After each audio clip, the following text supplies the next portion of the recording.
Hello guys, welcome to my channel. విశేషం మీ అందరికి తెలిసిన విషయం ఏంటంటే, ఒక 3-4 మంత్స్ నుంచే మన గొల్లగూడ నుంచి బస్ స్టాండ్ వరకు రోడ్ కన్స్ట్రక్షన్ జరుగుతుందన్నమాట.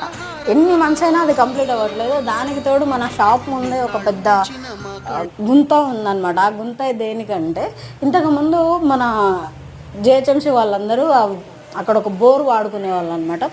ఆ బోర్ ఇది మ్యాన్ హోల్ పెట్టడానికి వాళ్ళకి ఎన్ని డేస్ పట్టింది. సో ఒక 4 మంత్స్ నుంచి ఆ గుంత తవ్వే ఉన్నదనమాట. అందులో ఒక కారు, బైక్ అనేది ఏం లేకుండా మెయిన్ రోడ్ మీద ఉంది కాబట్టి చాలా ఇబ్బంది అవుతుండే. సో మాది ఇంకా మన షాప్ ముందే ఉంది కాబట్టి ఇంకా చాలా అంటే చాలా ఇబ్బంది అవుతుండే. సో మెయిన్ రోడ్కి ఉన్న ఒక ప్లస్ ఉంటుంది, మైనస్ ఉంటుంది. మైనస్ ఏంటంటే మొత్తం దుమ్మంతా షాప్లోకే వస్తుంది. సో ఫైనల్గా ఈరోజు ఇది కన్స్ట్రక్షన్ చేస్తున్నారు కాబట్టి ఒక 2-3 డేస్లో రోడ్ పడుతుంది అన్న ఇంటెన్షన్ తోటి ఉన్నాం. And thank you guys, thank you for watching.